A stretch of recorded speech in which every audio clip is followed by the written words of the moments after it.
All right, we live. Okay. Hello, everyone. Welcome to another episode of the Whole You Candid Conversations, and we are honoring fathers or celebrating fathers by honoring in honor of Father's Day. And so each week this month is a father, and a mentor or a leader within the community. And so I am so glad to have my guest on tonight, Deondre Rutues. And I'm going Oh, to allow him to go ahead and introduce himself. uh, I never know what to say with these introductions. So, Just hello, be first of you. all, thank you for having me. My name is Deondre Rutues. For those that don't know, I am from the Austin community, grew up here, you know what I mean? So, I'm West Side, raised for sure, for sure. Yes. What's All of that? my experiences come from the West Side. So, we Howe, we Douglas, we Austin, you know what I mean? Yes. The community leader part, comes into play. I started in 2019, 2012 Hmm. when Trayvon Hmm. Martin got killed, and I did my first march. I went downtown with a bunch of people, and I was always cognizant of the racism that actually plays a vital role in our lives, but also the black on black crime that also plays a role in our lives. And so to that end, I started doing other things that propelled me to doing some of the things that I do now, such as became a mentor. I started joining anti-violence rallies.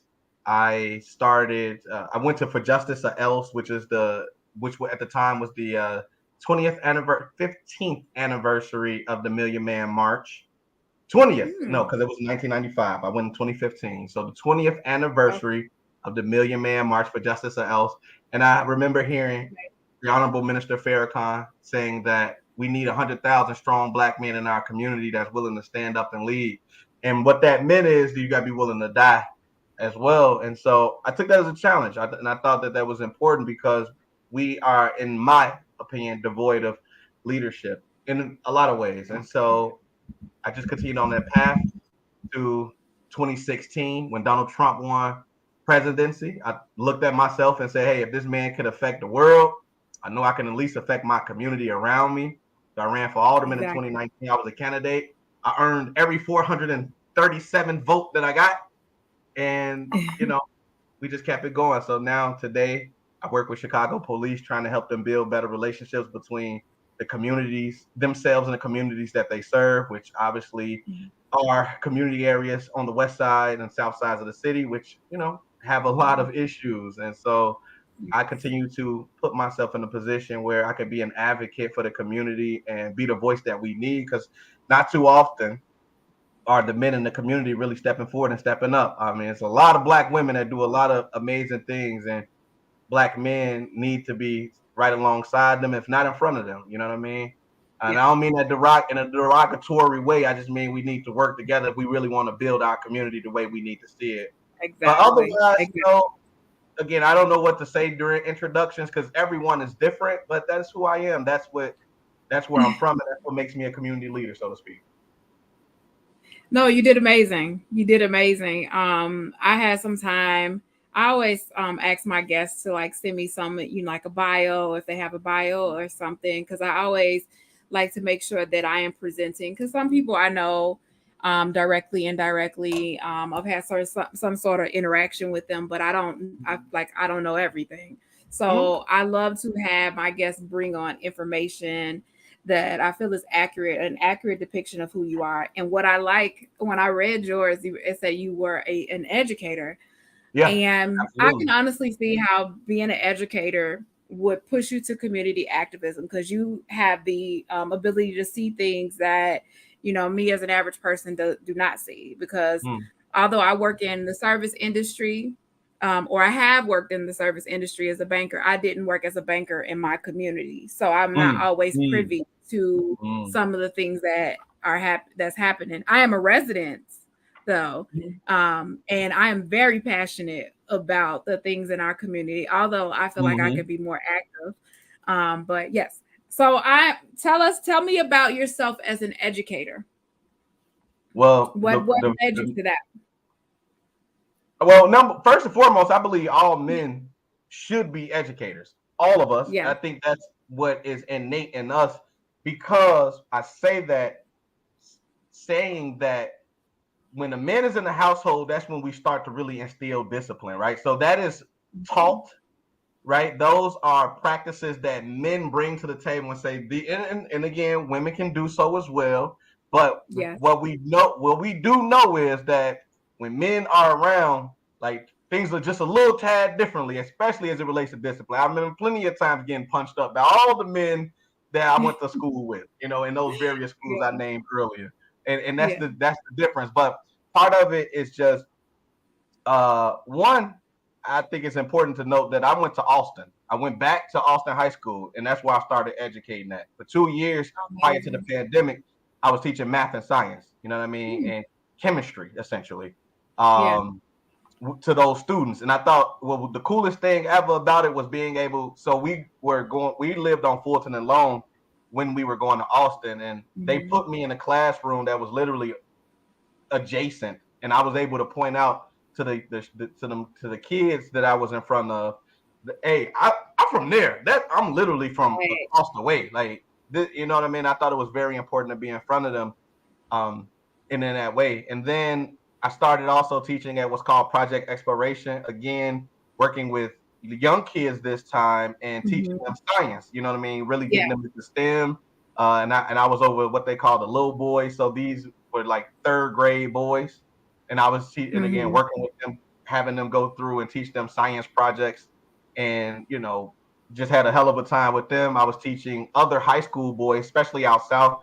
I was doing something called sports science, where I incorporated psychology. So I am an IO psychologist by practice and profession, and so I would blend in techniques from IO psychology and teach them science as well. And again, as it's sports related. We were learning about, the point of acceleration for Derrick Rose that he needs to be as he takes off and does a dunk. You know what I mean? So we doing things like that. And then the last thing that I did is I actually educated at the police academy on Jackson. I taught a health and wellness class, again, really combining some techniques of psychology to Chicago police officers. I mean, so for me, yeah. I mean, and I'm looking. Actually, I got too many resumes out right now for the city colleges of Chicago, because I've been looking to teach like an intro to business, or maybe an intro to psych, or even an IO psychology class for our people. Because we're the ones that are really up in those city colleges. And if that doesn't happen, then I may have to go to where I'm at currently, which is the Chicago School of Professional Psychology. I'm sure they'll open the door for me, but I really love to teach. It's just, I believe it's innate in men to teach. And I think when we do teach, it's a whole different thing. Kids learn when men stand up and teach, because it's a power behind us that, can be felt. You know what I mean? It's like, I got this, man. You know what I mean? So, I mean, we didn't, growing up, we went to Austin together. You graduated a year after I did. So we all went to Austin together. I grew up on the West Side, so obviously, but that is so important, especially for Black and brown children, to be able to have that sort of influence, because I can tell you, like, I didn't have a lot of male teachers coming up. My first encounter with a male teacher, and he was a white teacher. And so that was my first experience, and it was a little strange. I often say this, and it's just me being honest. I just feel like when you are a Black kid and you're in a school, to have that influence of someone who looks like you has such a major impact on you versus someone who doesn't look like you. And so that teacher really he had an impact, but it wasn't as much as an impact, that I had having a Black male teacher, because I did not have that experience with a man in that capacity. Right. So it is very life-changing, not just for little boys, but little girls as well, because sometimes we don't have that at home. Absolutely. So I really like that. Absolutely. I like that you are doing health and wellness. I'm a health and wellness coach. So I like that you are doing that. No. Yeah, I need to work on my own health and wellness. I'm tired of being fat. I weigh entirely too much for my frame. The good thing about me is that I've been lifting weights since like 11. So I have like the DNA. And when I get to hitting the gym, I bulk up really quickly. But yeah, no, listen, I am so tired of being fat. I just went and got me a new gym membership. I'm back in the gym. I got a bike. I'm biking. Yeah. People was asking me today, man, what are you doing on this bike and it's hot? Hey, man, I'm tired of being fat, bro. You can't do it. Listen. Look, I know it's how Fat. we see ourselves, but you have to change your mindset around what you call yourself, how you see Yeah. yourself. Change that, and Well, I look like a man. Yeah, I look I like a always man. have the end in mind. Like, it is a process.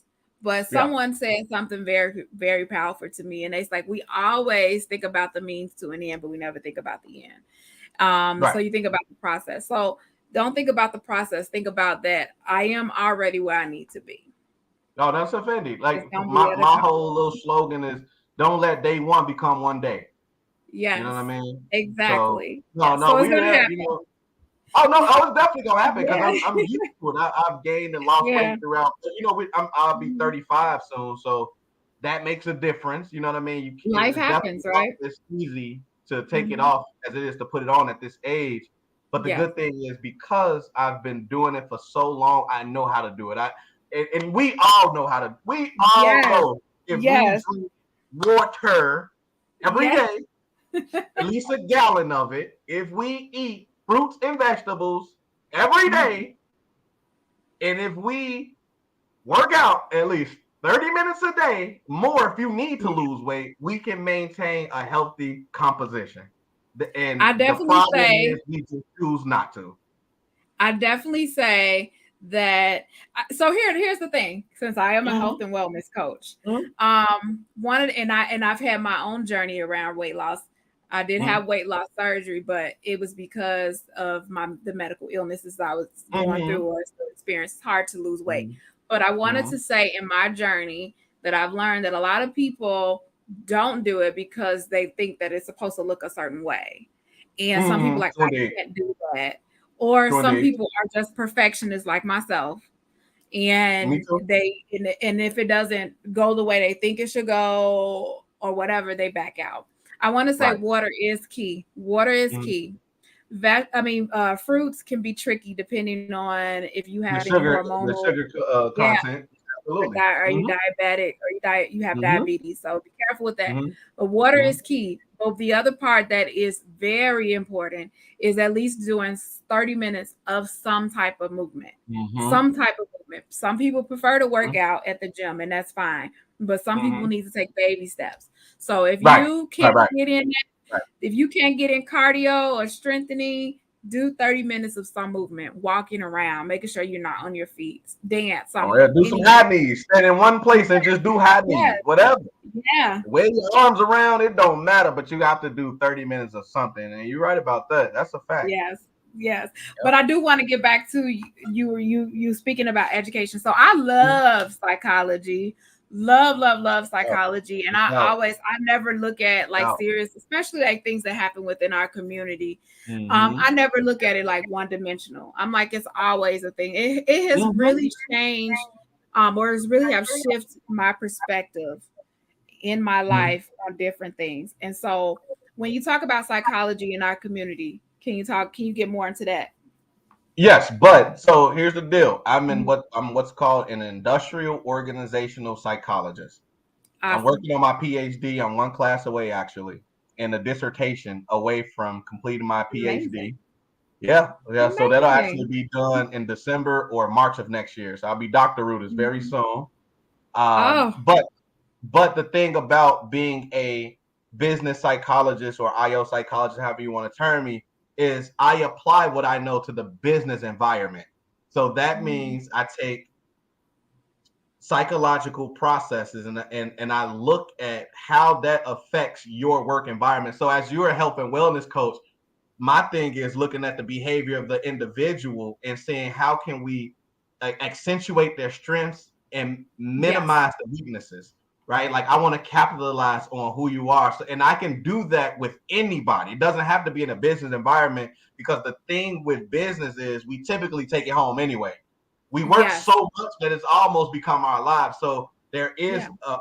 a crossing of the things that I'm able to provide for a person in a business context and their just general life context. Yes. So, but as it relates to our community, and I bring that up because most people, when you say psychology, first of all, they run because they think clinical, or a clinician or behavioralist, somebody that's going to describe prescribe pills, or just say that you off your rocker, you crazy, or you're constantly analyzing them. I analyze everybody. I analyze. I do too. Everybody. So there's that. But most people look at it. We're still very much so stigmatized as it relates to psychology and the psychological processes that really control us. For example, one of the things that people don't realize in psychology is this idea of what we call locus of control. So we have internal and external processes by which we control the environment around us. Most of us attribute the things that happen to us externally. So I can't be the best person I should be because of how I grew up on the west side of Chicago. Yeah. Instead of saying that is how I grew up, that is not where I'm at now. Yes. You know what I mean? And so we that is just one of those processes that control us to no end, where it's almost as if the accountability that we should have, we're shirking and we're passing it off to somebody else in hopes that, and I call it a culture of dependency, that because too often we depend on somebody to save us, and that's not going to happen. In no way, shape, or form will that happen. And so you have to start to take what I consider, I say, we need more self-accountability and personal responsibility about the things that we do and who we are destined to become. And that's one process, because there's many. Locus of control will help us to understand and attribute what should be where it should be. And so most of us have not done any type of work on ourselves in terms of self-awareness, self-reflection, introspection, sitting down with self and being like, bro, how did we get here? And where do I fit within it? So when we just talking about psychology, like that's just some examples of some things right there that is really controlling us and allowing us to be the way that we are within our confines of our community. So let me ask you a question, because I talk so deeply about this. I'm probably sure that you have like-minded people that you are in a circle with. However, I feel like I'm a lone star when it comes to talking about these kinds of things, because it intrigues me. But I am one of those people. I've never consider myself a victim because of my environment or what I grew up in.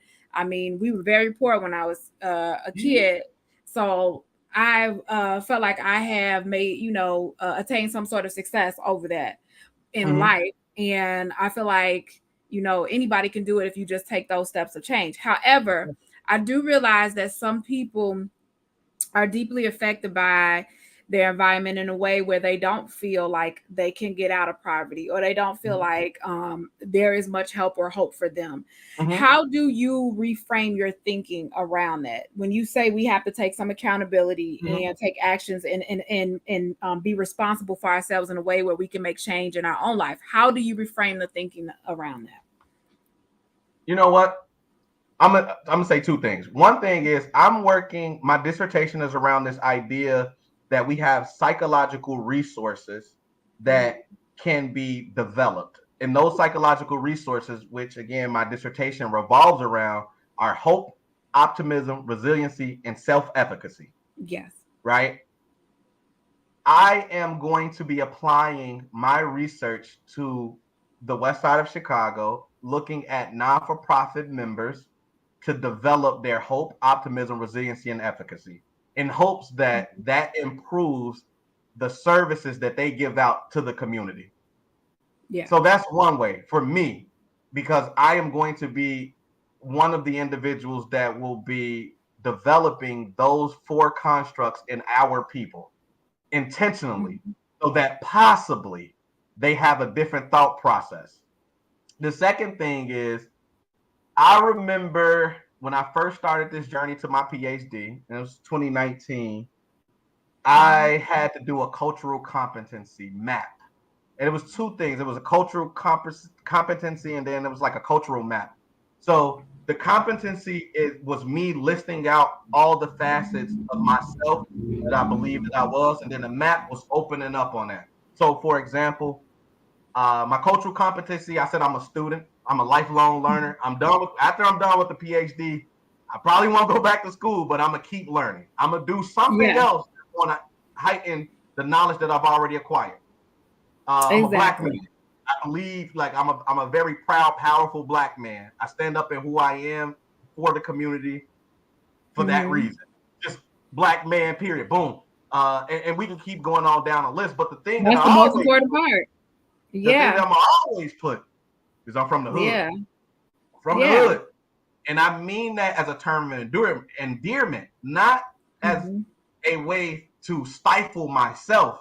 Because when we talk about being from the hood, and I want to be clear that I believe there's two different classifications. You could be from the street, you could be from the hood. Yes. When having a street mentality is totally different than having a hood mentality. So yes. but when I opened up on hood, right, and on my cultural map, I remember going back, and again, this was 2019, going back to Howard. Because, you know, when we graduated from Austin, we went to Howard University. We didn't stay. In fact, I didn't stay because I went west side and I hit a guy in the head with a bat. And they sent my black ass back. Take that west side back to the west side. Real quick. And I deserved it. And but I went back and I still have a ton of friends. And so when I went back, one of my guys was looking through my project and he was like, I'm looking for it. Then he did go. I knew it was gonna be on there, and so he saw hood. I knew it was gonna, you know what I'm saying? And so when he looked at my cultural map, all right, let me see what you got here. Okay, I say resourceful. Okay, awareness. Okay, a little aggressive. Okay, independent. Okay, I'm like that. So he going through it, and he's like, bro, let me tell you something. Everything that you just put right here, when you opened up on being from the hood, everybody will look for a CEO with these qualities. I never looked at it like that before. Damn, you right. Everything that I put on that, because I put innovative and some of these, because you know, when it comes to being from the hood, you're gonna have to, you know, you might have to cook your cheese toast with a lighter, with the iron. Like the guys that's in jail doing these amazing things, they learned that possibly because they grew up in the hood, so they just got to put two and two together. And so for me, when I was teaching kids, I would do that practice with them. I say, so okay, so let's start with this idea of having a growth mindset versus a fixed mindset. I say, where you from? Well, I'm from the south side of Wool. Okay, well, so what's all over there? Okay, bet. So when you see them guys over there, what you do? Across the street. Okay, bet. Let me ask you a question. Do you think that that's increasing your awareness? That you're like, man, look, you know, I understand that we're in a mode of survival at all times, but what you did right there is you saw potential for an issue and you said, this doesn't make sense to me. I'm going to go a different route. I was like, that's awareness. I was like, do you know how useful awareness is to becoming successful? And that's the problem. The only problem for us is that we don't understand that the same thoughts that we have can be useful if we applied it in a different direction. That's the only thing. I agree. So, I feel like because I like to look at things from the root cause. The root cause. And I often think about what resources are available within our community. Right. Our experiences in different, you know, facets like, you know, medical, education, banking, even down to the grocery stores and stores within our community. And I think about what that says and what that reinforces in us. And so when you talk about self-awareness, these are things that I really feel like should be taught in school. This is stuff we learn in college. Like, and here's the thing, not everyone makes it to that level. And so they shouldn't, like, they don't have to. And A lot of times if we're learning this in our mid-20s, and naturally wherever we are mentally and Fact. emotionally, sometimes Fact. we can learn it and still might not get it. But the point is, I feel like it's so important, and we can learn this from home, but a lot of times you might have a parent who are not even self-aware of themselves. But Yeah. anyway, I feel like Yeah. this is so important within our schools. So when we think about that, like, I see what you're doing, and I think it's necessary to be able to teach the people in a way where they are aware of their behavior and be able to branch off and reach out into the talents and things that they have and make Mm-hmm. use of that. Because a lot of Mm-hmm. times we'll look at it like, well, this is all I have. What am I supposed to do? And you're Mm-hmm. saying, like, no, that's not all you have. Right. But what about the system that is reinforcing the thought in our mind, like, no, this is all you have. This is all you can All right. do. Man, listen. Well, as you know, I'm involved in politics. I'm heavily involved now. When you get involved in politics, run and everything, you're never out. I'm in. Yeah. I'm legit in. I in to the point where more than likely I will be running again at some point in my Oh, life. that's I'm sure fun. I'll be in a position to make change. Um, Yeah. the Well, you system are in is a the system. position. I'm very much so in a position, and Yeah. we're gonna keep pressing until because we need real people in that. But Yeah. the system is the system. Mm-hmm. The people that created the system are master craftsmen. They created it so that it evolves. The problem with us is we've yet to evolve and attack the system in a way that it needs to be attacked. And for me, the system is political, economical, Yeah. religious, legal, and is backed up by the media. Yes. Our job is to involve ourselves in every single one of those facets to a way in a way that changes how we view ourselves. I remember Yeah. listening, like for the media, for example. I remember listening to Byron. I'm gonna say his name. I'm just gonna go first Um, name. I know Uh, it. No, you're not. I'm thinking the about media somebody else. mogul, black media mogul, Is Byron. it? Is it Michael Bazin? No, not Michael No, Bazin. no, no, no, No. no.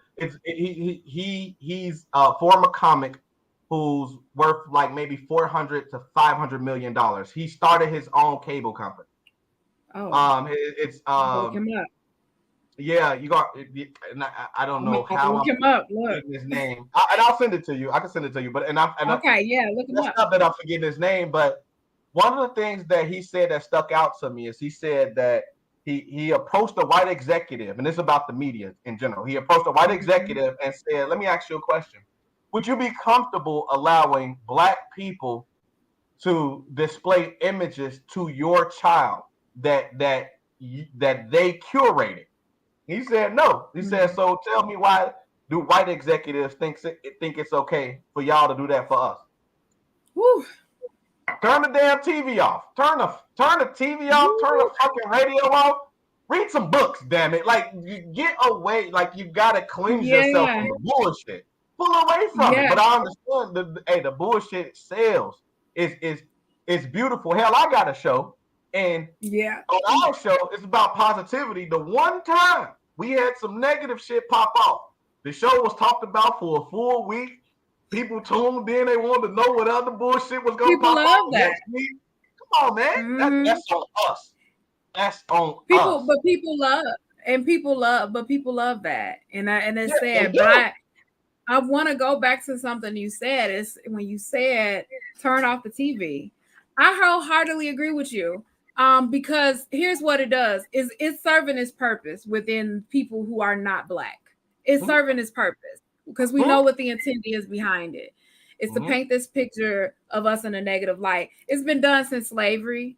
It's been Absolutely. done during slavery, and once our people, our ancestors were free, well, we have to continue to make sure that they don't have resources or money or anything to survive out of being dependent on us. So now that continues to go on today. And what is Yeah. sad and unfortunate about it is that it has tainted our own community because now we begin to look at we pick ourselves apart and we say, oh no, you in group A and I'm in group B. And it's just, it's so sad because it not only are we being dehumanized by the masses, but then we're doing it to each other. And that's what's sad about it. But I think it comes back to what you say about self-awareness, teaching self-awareness and self-efficacy, because yes, we know that this system is designed against us, but also how do we overcome that? Well, I mean, again, the biggest challenge that I have, and I'm gonna put out to anybody that's watching, just be fucking involved, man. Everybody got an hour. Everybody got an hour. Be involved. If we want to see shit change, we got to be involved.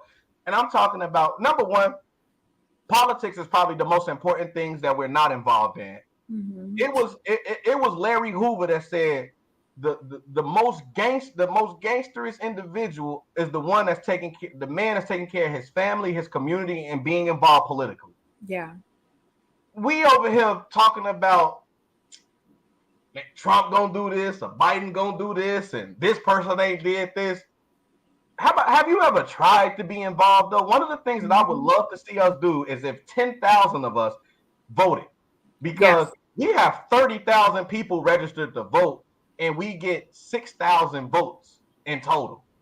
We get 7,000 votes in total in the black wards, as opposed to up north where they got 30,000 and 22,000 coming out. 17,000 coming out. Whoa. That's big disparity. You know what I'm saying?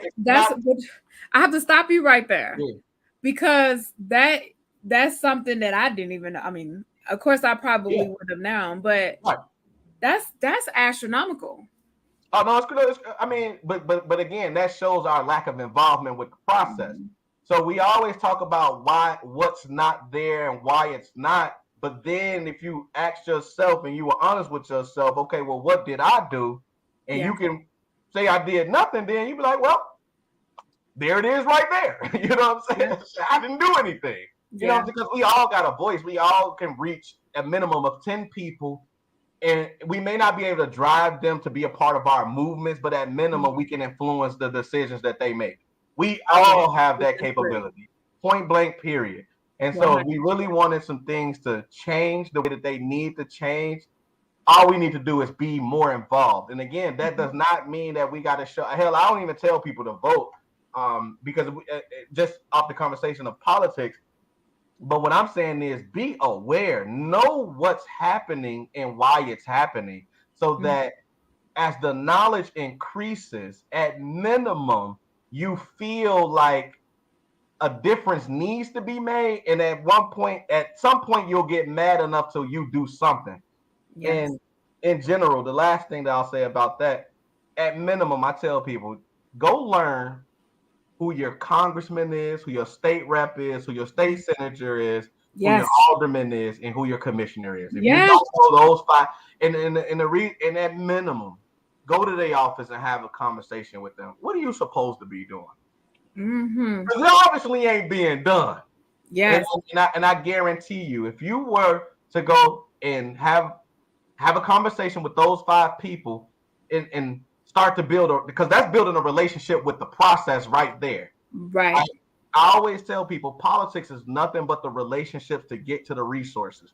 The reason why our communities do not have the resources that we expect is because we don't have the relationships. Prime example, and then I'll move on from it. The 37th Ward of Chicago is building a new training facility for officers. There will also be a new Boys and Girls Club that's going to go up there. And there's also going to be 2 Black-owned establishments going up there. That is amazing. That is super dope. But there was a point in time where people were combating that because they wanted to see those $80 million, and that's just for the training facility itself, to be spent on mental health resources. To be spent when you put it that way. To be spent possibly on grocery stores, to be spent on organizations that can help the youth. And the problem was not enough people were involved in that process. They didn't have the relationship with the alderman to say, hey, can we not put this here and utilize those funds for something else that we all deem more beneficial. So honestly, if we want to see our communities in a certain way, then we could, but we got to have a relationship with the people that makes it happen. So yeah. I know you say you want to move on from that, but I 100% agree because I'm very passionate about this stuff. yeah. I often say to Politics, by people the way, like, I'm really, like I said, I'm really involved, so it's fine. oh no, and I feel like you're the perfect person because you are a community activist. So, and I am thinking about it myself, but I'm like trying to prioritize things and making sure I can put my energy into it. But what I was going to say was that I had a conversation with someone who is not from this community and who isn't Black, and they were just justifying, oh, you guys need more police in your area. And I asked the question, I said, how do you know that? Have you ever lived there? Have you ever been there? Do you know someone that stay there? And they did. And in fact, this person lives in Elgin, Illinois. So I was like, how can you that far away look over here and say, oh, you need more police in the area? I have had a personal experience, my husband and I, where we were being harassed by the police, and he literally went to his car to get a book out of the car and was pulled over because he was moving his car, and cops thought he looked suspicious, and they were trying to handcuff him. So I had a personal experience in that way. I'm like, we live in this community, have been here for years, and you are pulling us over by going over to our car and moving it. But people over here selling drugs on a corner, nobody stops them, And I feel like that's just crazy. And it wasn't just us. It was family members who've also lived in the same community, friends that lived in the same community will literally be going home or stopping by to visit and will be pulled over by cops, asking them where they're going. Obviously, somewhere I live here. But the point is, I feel as though when it comes down to that, it is about the relationship with your alderman. I'm like, it starts from the bottom to the top. We always talk about, and I'm Chicago's the other way. Okay. Chicago is top down. But I think that needs to start at the bottom. For us, we got to start at the bottom and go up. But it's top down. Yeah, because and the reason why I say that, in case anyone doesn't understand that, the reason why, because I have to put my thinking about it. I'm like, it just makes sense. How could Mayor Lightfoot know what's happening in the Austin community? She has all of Chicago. Right. How could she possibly know what's happening in a portion because of the Austin community unless I am me who is dealing with the issue is going to my alderman. My alderman might know what's going on over here, but how, like, am I making it known to that alderman that this is a pressing issue in my community? Right. And that's how I think of it. So I feel like that is the first step, is talking to my alderman and saying, hey, this is what's going on. I'm being harassed by cops, which we did do. And then that is something that is addressed, because what people don't look at their alderman as is a representative of them. They don't look at them that's as a how representative? They don't see them as a representative. I think a lot, me personally, just talking to people, for you, it might be different because you deal, I feel like you probably deal with people that I mean, I'm listening. No, I'm just saying that some people, I feel like if I come to my local alderman, which I have, with things that have happened in my community, things that I've saw, I feel like they have a more direct access with dealing with the officers in that community and dealing with things that go to the mayor. So I'm like, this is my direct connect. Okay. So I'm just saying, I feel like this is my direct connect. Why would I skip over the alderman and be like, nope, I'm going to send a letter to the mayor, or I'm going to reach out to the senator? That's how it's supposed to go. That's how it works. That's exactly how it works. So I feel like when you say have that relationship, I think that is key. But my question to you is, what do you say to people who don't think that local elections matter in that way? Oh, they're a fool. They're a fool. That's it. I mean,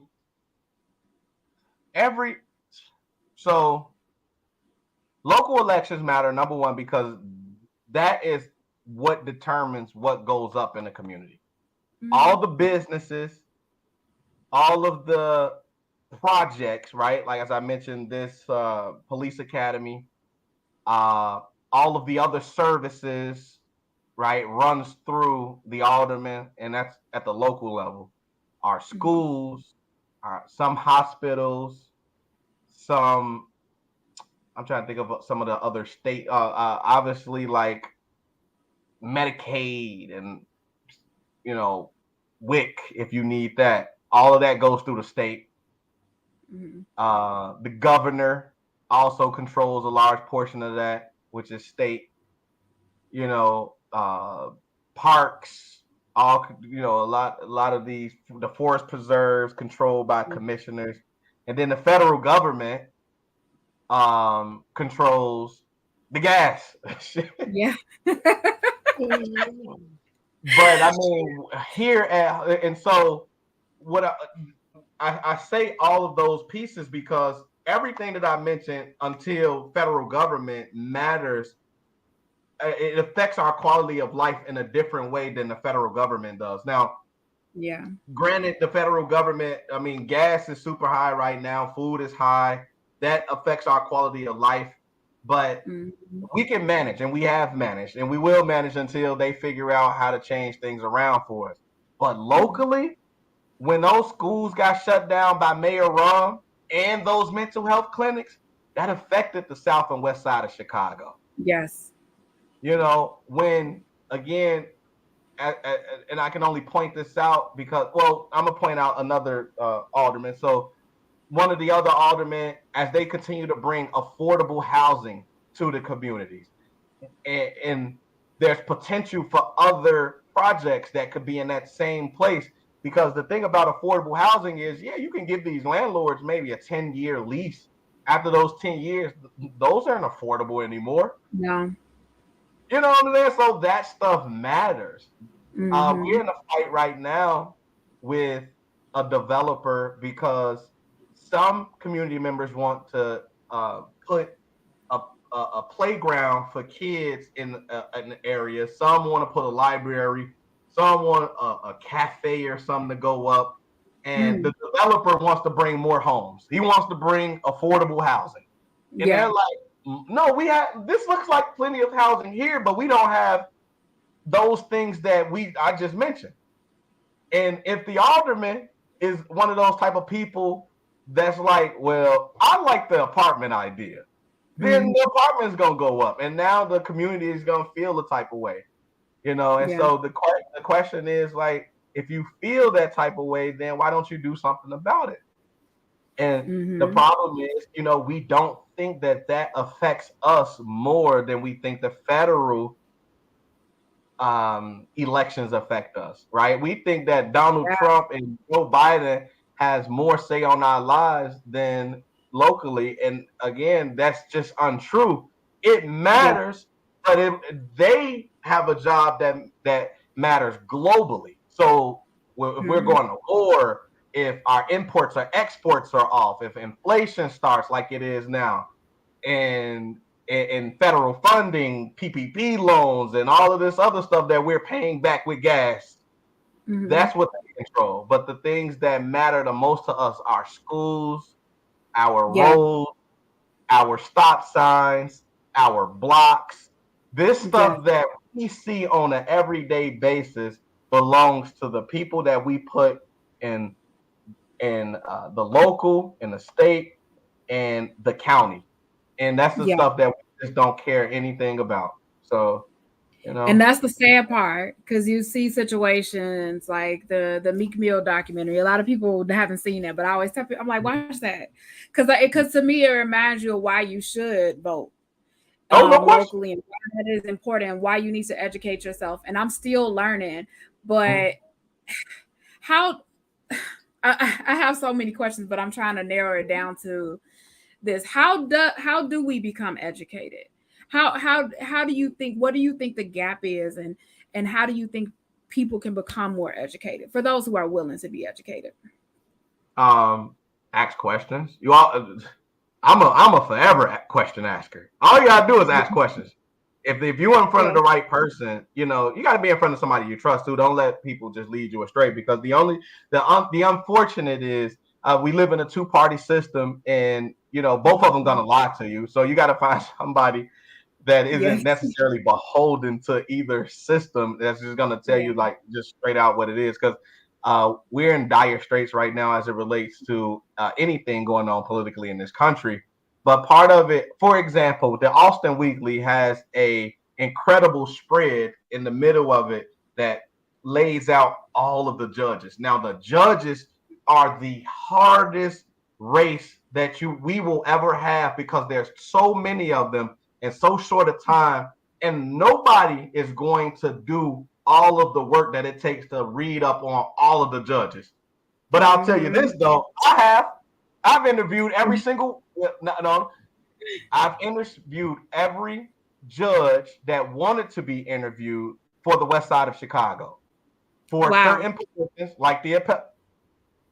So I know, you know what I mean? I have my picks and choosing. Now, I don't know if that's your picks and choosings, but the one thing that I know that I'm going to do is release I'll probably put on my Facebook and some other of my social platforms. Hey, this is Deondre going for. If you trust me, look, put these people in place, because, and again, sometimes that's what we need in order to shorten up what it's going to take for us to do all the research. You know, just get a trusted person. But again, ask questions and then pick up the papers. It's in the Austin Weekly right now. Literally, you can see all of the. I only saw the judges part, and because I need to go through it myself. And again, we've already interviewed the judge. We have our candidates, and when I say we, I mean I'm a part of this group called the Coalition. It's a social political group that goes through in the different elections, and we have conversations amongst ourselves. We interview them. And then, of course, we have to ask for their support in terms of monetarily. Hey, we can get behind you and have literature and XYZ, but you gotta, you gotta put skin in the game, which everybody that runs for public office knows that. But beyond that, we have so many different candidates from different parties. And then I'm a person. I'm gonna go out to the forums. I'm gonna go listen to the things that they're saying. I'm gonna see what's attention catching.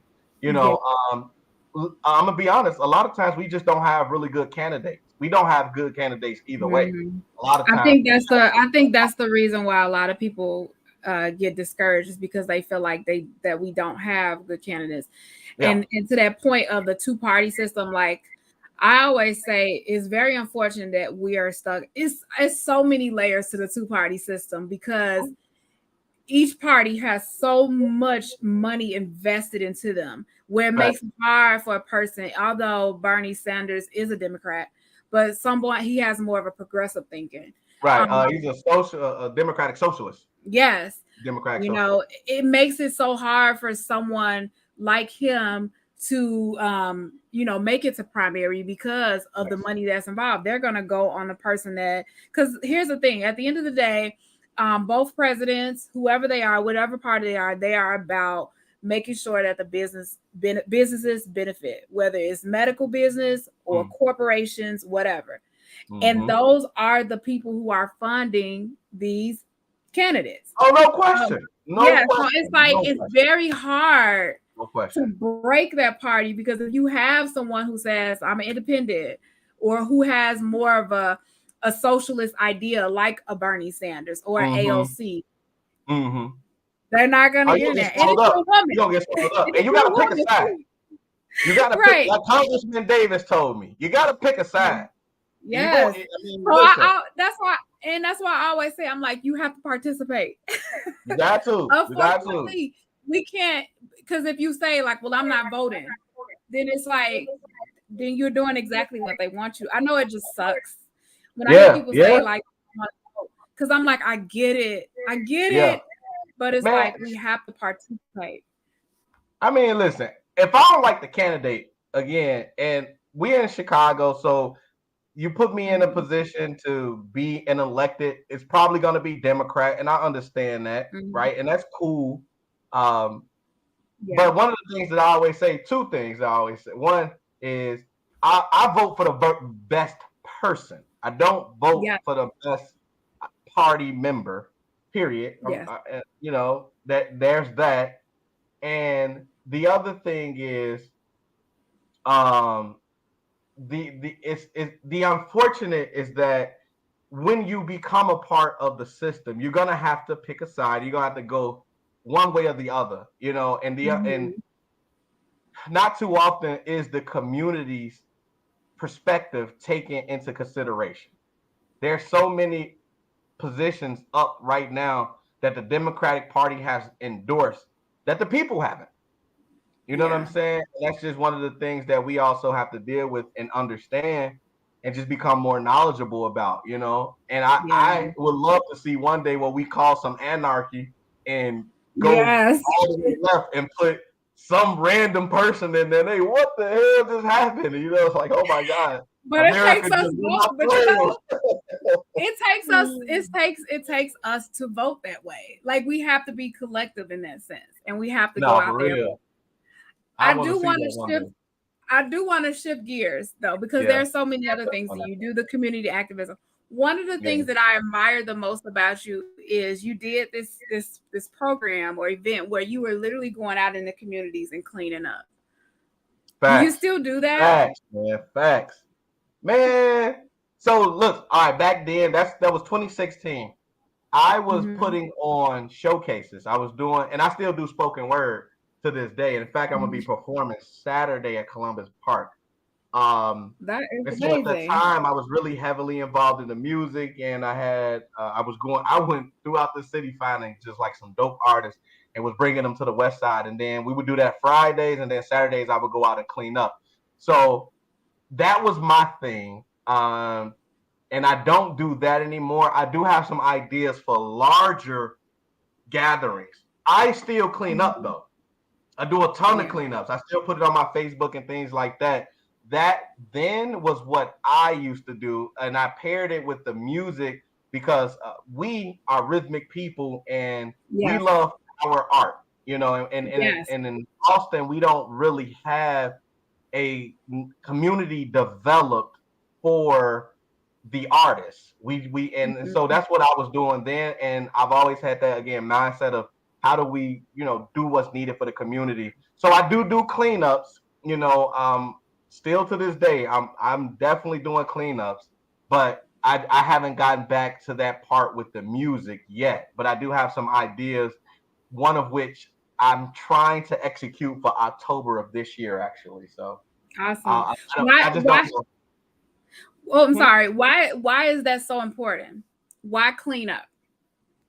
Oh, well, you know what? So I based it off this idea of the broken windows theory, where if you do something small, such as, and this was generated in New York, where people were jumping turnstiles, and they were like, okay, well, how do we stave off people just having these small deviant behaviors that become larger behaviors? And so they started to clean the trains or the walls or something like that, and it tapped down on those issues. And then similarly, they went into communities with broken windows and repaired the windows to see if the upkeep of the community would lead to transformation.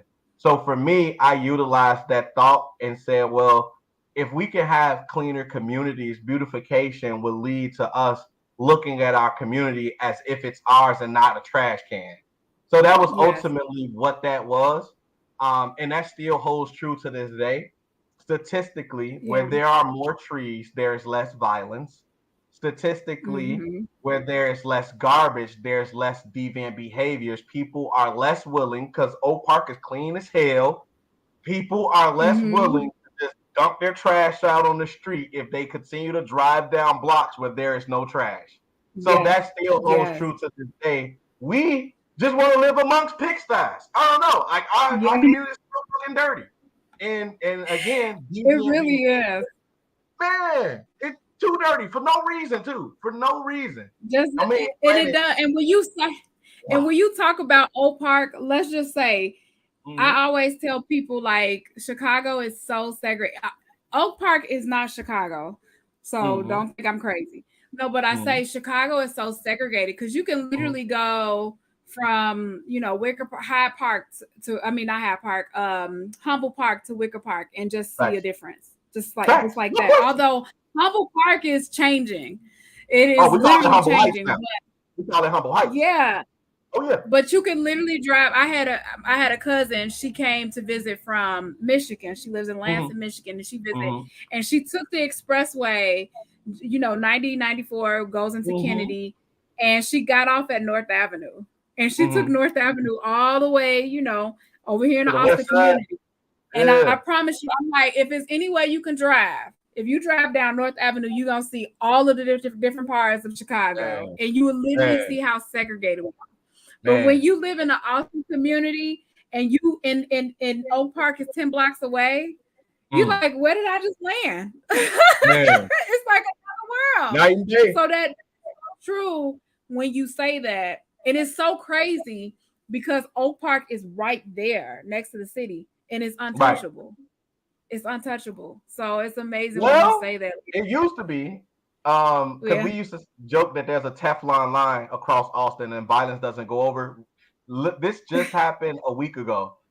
There's a place called Austin Gardens on Lake Street when you go back towards like Marion, which is, kind of like the heart and deeper into. There was actually 30 shots that was let off between two parties. That happened last week. Yeah. And Oak Park's response was to put more patrol and everything over there. But that in itself shows now these white people are really trying to build bridges because they're like, hold on now, wait, whoa. Now y'all can do that over there, but y'all coming over here with it because, as these kids have shown, violence has no boundaries anymore. It used to be in zip codes, and there is the violence is everywhere now. So they cracked the Teflon line. An incident just happened in Forest Park too. Was it a few days ago at the pool? It is very scary. You were shooting at the pool? I don't think they were shooting. No, the teenagers, they got on social media and coordinated and bombarding the water park, and they did. They bombarded the water park, 50 to 60 of them, and then they hopped the fence, and they was forced to close it. And now in that water park, you cannot go to the water park unless you're a resident or you have a season pass.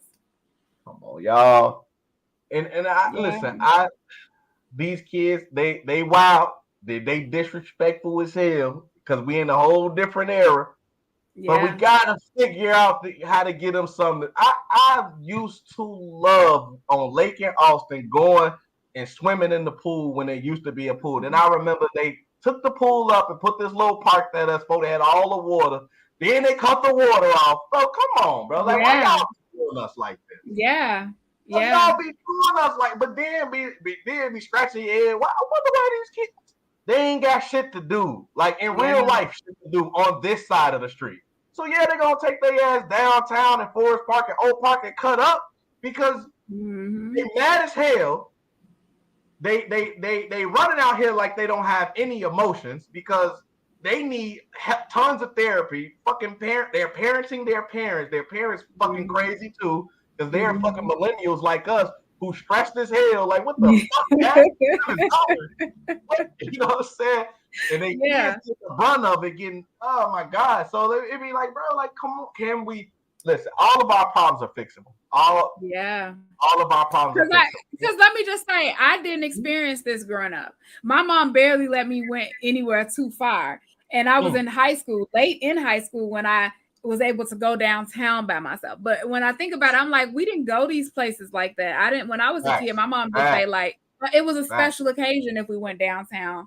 But we was always with an adult. And then two, I never went into Oak Park. I lived next to Oak Park all of my life. Didn't just stop in there and just hang. So now you have these kids who are younger kids, and the thought and the idea from the parents is, I want to give my kids the world and have them give them experience. And there's nothing wrong with that. But what happens is that thought is, I'm not going to be so strict on my kids. I'm going to allow my kids. Or sometimes we pacify our kids with digital devices. And now they know so much more than what can be taught in school. And now they have a bigger access to getting downtown and into Oak Park, and they don't need us to go that way. So I do think it is very much at home, because if we are doing a better job of looking at what our kids are doing and checking in, we might know more than we think we should know. Right. But it's very scary because now we're sort of experiencing, if like you said, when you were a kid, the pool was taken away, the water was shut off. Now I'm an adult, I can do these things. I don't have nobody to tell me I can't, but now I have to experience the restriction again as an adult. It's very, very disparaging. I'll be mad as hell. Mad as hell. What? I used to love this pool. Now I can't come to this pool no more. Mad as hell at the kids. Yeah. Man, listen. As a father, because you're a father, right? Yeah, I have a 2-year-old. 2-year-old. As a father, what's your perspective? Like, how does all of this change how you parent? Oh, well, I'm a little different though. You know, I'm about to be 35. So I have my baby at 33, and I'm about to be a doctor. We talking about some whole different shit now. You know what I'm saying? Like, I gave myself an opportunity to get some of the things. I still haven't gotten all the things that I want out of life, but I've gotten some of the things, especially the education part. Number one, I'm very patient. I'm so patient, and I'm a teacher. I'm an educator. Like, my child, in fact, I just put her in swimming classes. So swimming. I'm trying to learn how to garden this year. I'm gonna take her to the garden and just, she may not know what's going on, but she will be familiar with that. When she gets old enough, she's going to the gun range. She will be put in a martial art, and she will be given an instrument. And none of that stuff is stuff that I had growing up, right? And so I know what I want for I'm going to speak life into hey, you are this, you are that. You ain't getting nowhere in life unless you put the work in. I ain't one of them parents that's going to sell you a dream. Yes. You know what I'm saying? Let me tell you how, and then I'm going to tell her about who I am. I don't want you to ever think that your daddy is not a person that didn't do dumb shit growing up. That's so important. Let me tell you who I am before you got here, because the stuff that I do now is not who I was when I was a teenager and in my young 20s. Let me tell you about love. Let me tell you about relationships. Let me tell you about money. Let me tell you about my journey and what I've learned along the way. God willing that I'm still here to be that voice for her as she gets older. And if I'm not, I want to be able to, and this is something that I've said that I wanted to start, and I haven't yet, write letters to her so that if I ever leave before she gets an opportunity to truly meet me, she will have, my understanding of the world, right? And so that's what I'm doing, and I'm raising a child who's born during a pandemic. So she's in, what do they call this? Well, we have her in therapy. She's in multiple pandemic baby. Yeah. She's a pandemic baby. So we have her in developmental, occupational, and speech therapy. And she's in early intervention. That's all, in daycare. She's doing wonderful. She's turning the corner and starting to pick up really well. So I'm so happy and relieved, and I'm relieved and happy that I'm not the only one experiencing this right now. But all of those things that I mentioned will be the things that I give to my daughter. She will absolutely have that, because I gave myself an opportunity to develop to the point where I can give her that. Yes. My son was in early intervention. And so he does have special needs. So I know how important that is to make sure that everything that is available to your child is available to them, to help them to be able to grow and to be successful in life. Because it is one thing being a Black child. It is another thing being a Black child with some sort of developmental delay or special needs or disability. And we can have a whole nother conversation about that. But I really love what you do. And I really love how you're contributing to the community. And I want to say it has inspired me in some way. I talk about this stuff all the time. Like, my husband will tell you, I talk about this stuff all the time because it's very near and dear to me. I used to be one of those people that literally was respectability politics and looking at the community. I literally, in some way, adopted that thinking of pull yourself up by the bootstraps. it wasn't until I experienced life where I was like, that's just not realistic for everybody, and that is not helpful, and that is not meant. That is not said with good intent. Let me say it that way. But the part about self-efficacy, self-awareness, that is so important, because when you become aware, self-confidence, self-esteem, all of that yes, needs to be built in our people. yes, That be built yes, up. because you can build above whatever the system is trying to put on you. No You question. don't have to live according to what the system is saying. Live this way. This is who you are. I don't identify with that. And I know that I have access to things. So I definitely appreciate that. I did have a question. And my husband is so excited because I told him who you were. My husband is a mentor for a small organization. Friends of Children or Friends of Family. I forget the name of it. He's in the group. He's watching. But he's like, I cannot wait till this come on. And he did pose a question. I know you can't see the comments unless you're on Facebook. All right.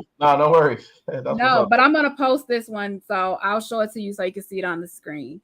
But basically, he said, I've been waiting for this moment. I collectively want to change my community for the youth I serve. What are some ways you recommend I can do so? For the youth, I bet.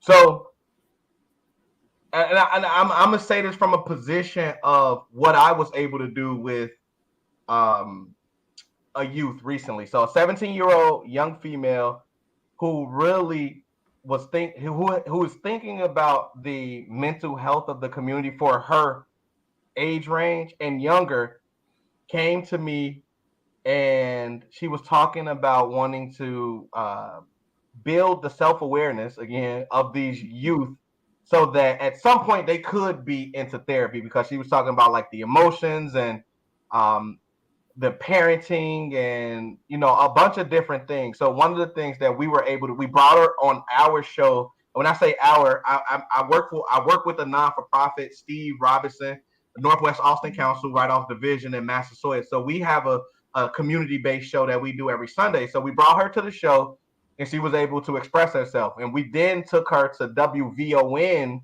the next day, and we had her on there about 3 hours, and she was able to express what she wants to do, how she wants to do it. I mean, to the point where somebody called in and told her, like, hey, I got an office for you and your friends, wherever, if y'all need the space, I want to be your mentor. And she was saying she wants to get into real estate.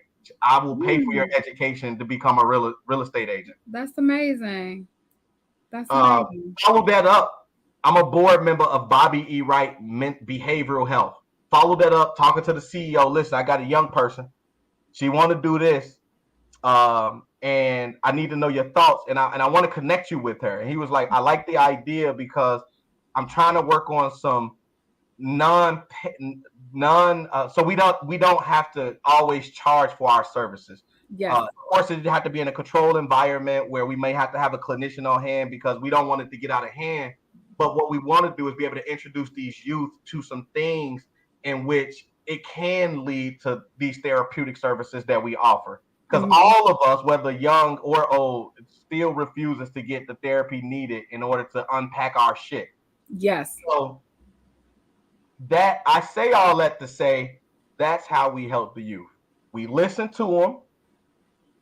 What do you need? Let me put you in a position to get you what you need. That's it. That's all. And then get out the way.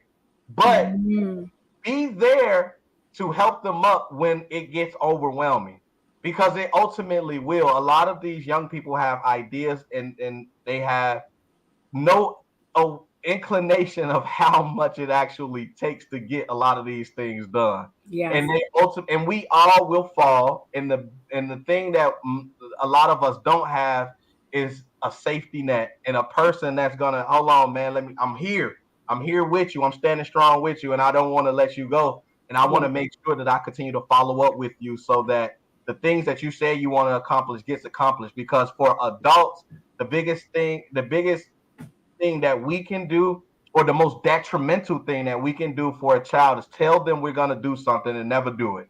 Oh, man. Minimum, we have to do what we're going to say we're going to do. And that minimum, that thing that we can do is be the resource or the connector to the resources that they need to do what they need to get done. That's it. Just listen, be a connector to the resource, and be a backup for when they inevitably, because it will happen, fall. That's the Yes. way you do it. That's the way you do it. Yes. Mm-hmm. Yes. Mm-hmm. I love that because it's so important that you find ways to reach out, connect, and pull other resources that could potentially, if you can't do it, someone else might be able to help them. And so I really love that. He said he also, I'm going to show you this other comment. He also said the kids hold us accountable at all times. They aren't enough. I think you even said there aren't enough resources, but I agree. Yeah. Oh man, yeah. Resources. Hey, listen, when I was teaching at Austin and I told them kids we was gonna have a little party, and I came in, I ain't had that party stuff. They, Mr. Rutues, what's up? Now you said, oh yeah, okay, hold on. Let me. I had to hit the line. I had to go get the pieces. I had to, man. Listen, they no question, and kids will make you feel bad about not holding up your end of the bargain. Exactly. The resources, though. So here's the deal with the resources. We have enough resources. We have enough. One of the things that we don't do enough is the organizations that get the resources. We don't hold them accountable enough. And I'm gonna say this based off being in the meeting earlier today with the commander for the 11th district. For example, the state and the city is giving a lot of money for violence prevention. There are groups out here that have former members of gangs that are their employees. The commander of the 11th district was like, man, these people essentially are just standing around because their job is to let us know when conflicts are brewing so that we can be on top of it. Maybe we go get a car over there, and be proactive. And they tell us after the fact. And I've heard from community members, multiple, about the same thing, people that work for these institutions. The problem comes in that I would like to see a community-led oversight committee for these institutions, programs that are getting this money from the state, federal, and local government, so that we can hold them accountable. Hey man, no, because y'all said y'all was supposed to be doing this between these hours. How did this pop off? Where was y'all at? Yes. No, and it's the same thing with we have large organizations that get millions of dollars in funding. Part of it is they don't stick to the mission. The job of our community is overrun with nonprofits. The job of a nonprofit is to work yourself out of business.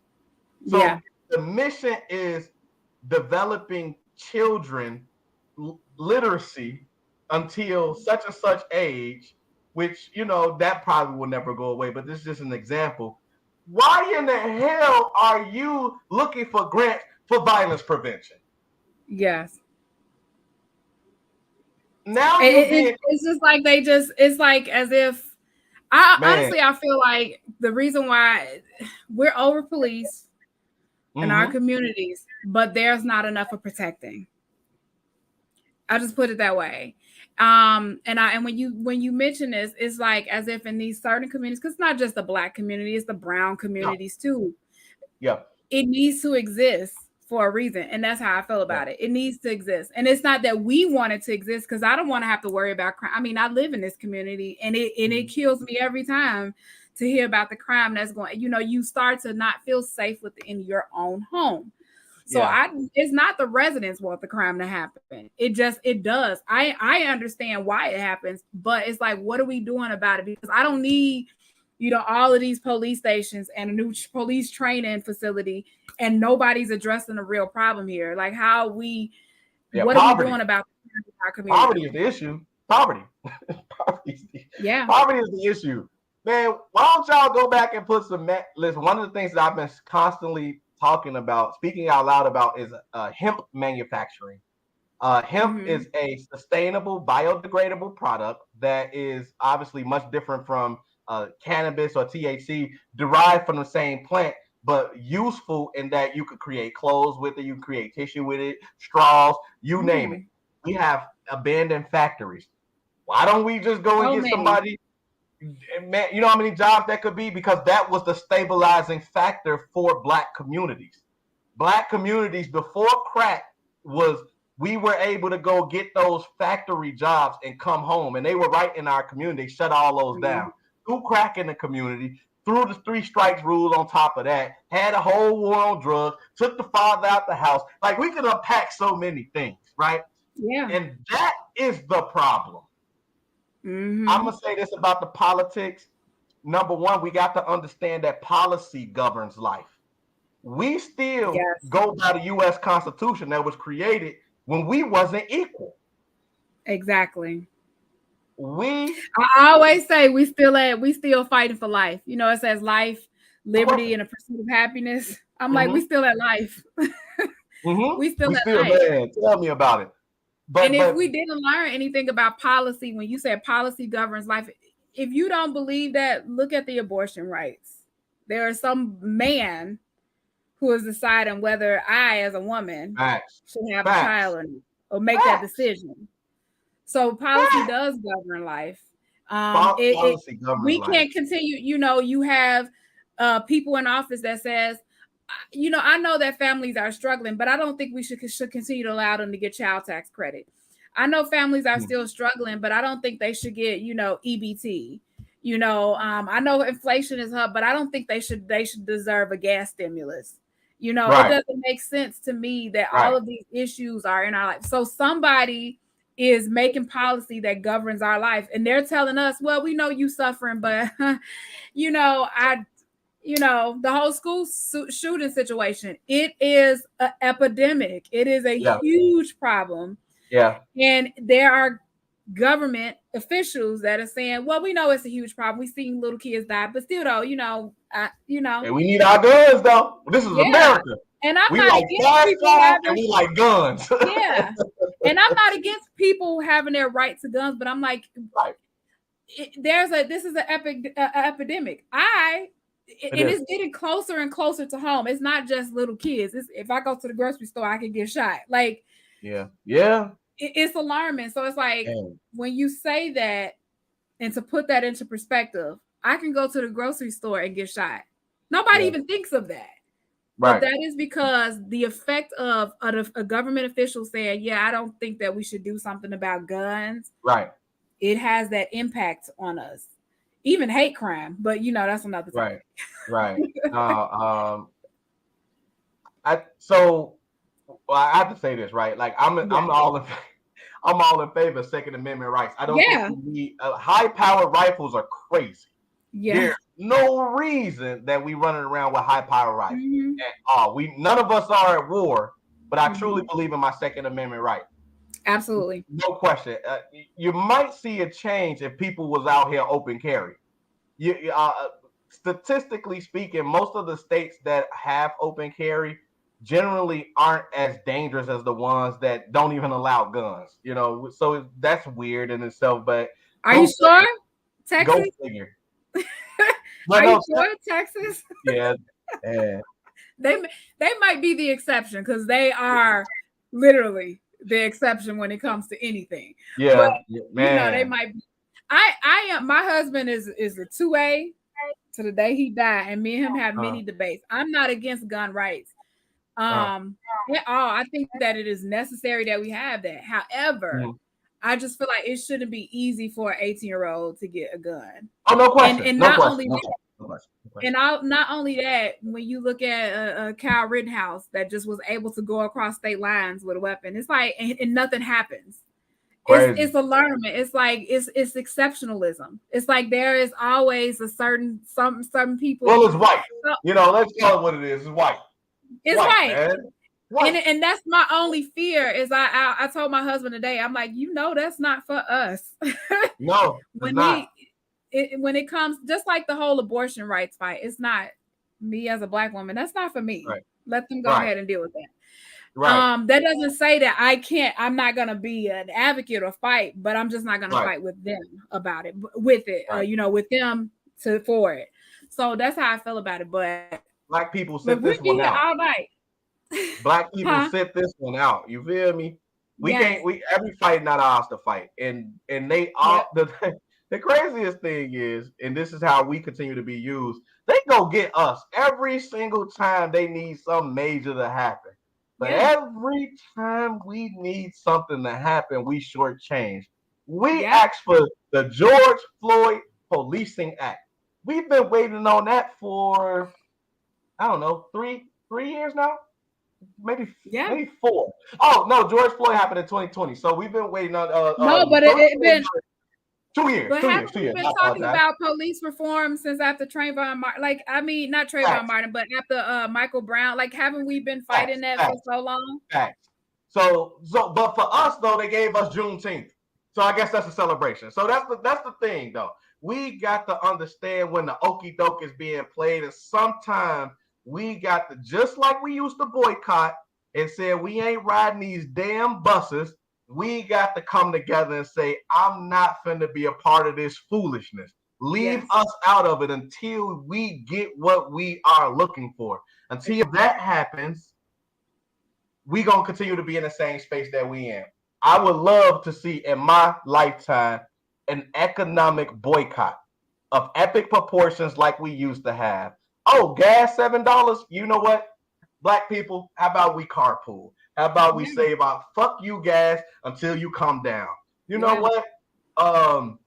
Whatever else is high, doesn't matter. All the things that affect us, let's pull our attention away from it and see, don't we get what we deserve? But we're Yeah. not ready for that. I Mm-hmm. love the giants of the past because they ass was ready for it. They walked. They were ready for it. God damn, they did everything. They biked, they Mm-hmm. walked, they skipped, they hopped, they jumped, but they ain't ride them buses for 300 and some odd days. Yeah. Yeah. You know, so when we get that Yeah. mentality, we will be in a totally different position. But I fear that is few and far, that is gone. Yeah. We don't celebrate the history as much as we should. That shit is that's what them people did.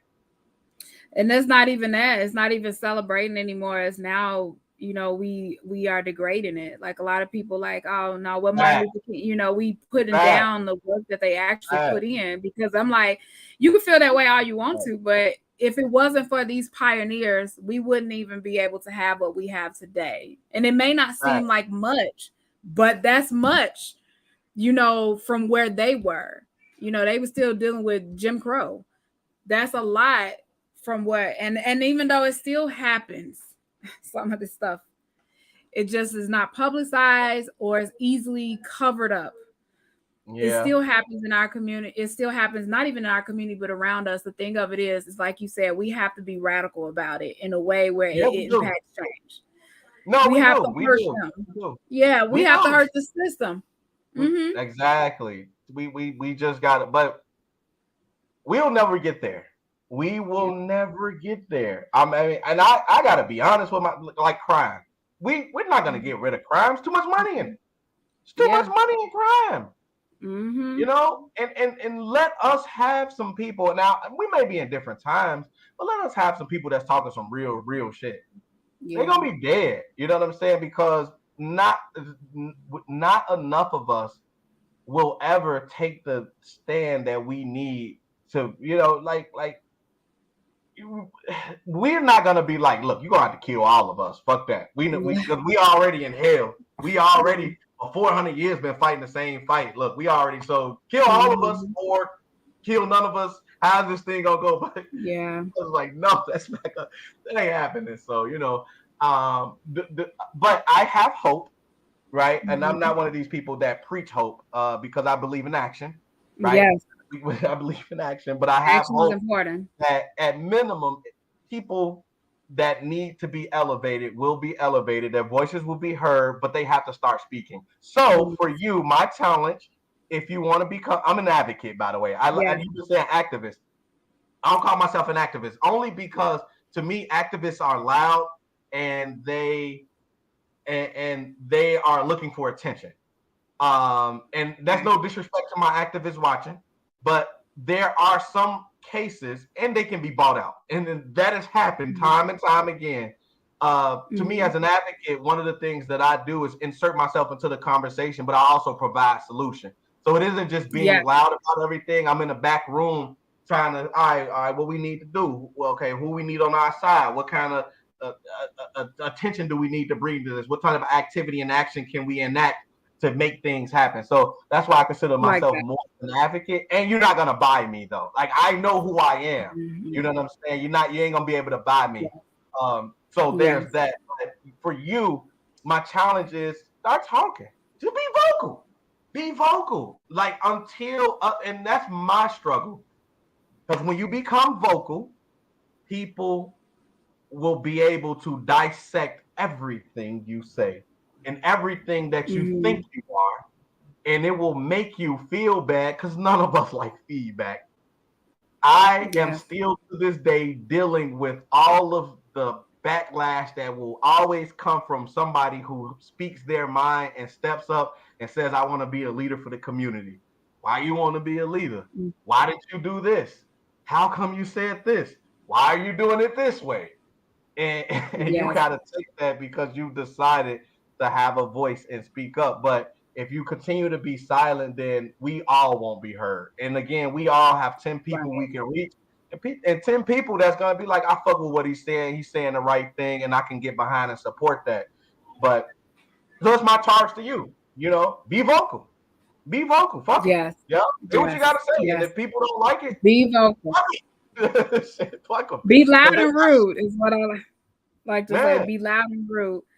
Well, Deondre, this has been amazing. And I will say that we are going to have Deondre back for the Father's Day panel. We're going to do a panel on June 30th. That is a Thursday. So like 7:30 p.m. Central Standard Time, we're going to have the fathers that were guests on the show. They're going to come back and we're going to do another episode where we are talking about just everything that we've been talking about within these past weeks. But I want to say that you guys can find Deondre on all of the social media platforms by his name. All of them. And if and Deondre, I also encourage you to take a moment to look at the comments. You can see them on my personal page on Facebook as well as the page that I sent you the link. Just because because there's my husband with some back and forth, and if anyone else comments, you can take the time to respond. But I also wanted to say, if you want to, and I have to ask you, are you willing? So if someone is interested in becoming an advocate within their community or working with you and learning more about what you do, would you be willing to share if they comment or anything like that? Yeah, let's do it. Okay. I'm a community builder. I'm a community builder. We got to build community for sure. Yeah. And you say you are a board member for the Bobby E. Wright Behavioral Center.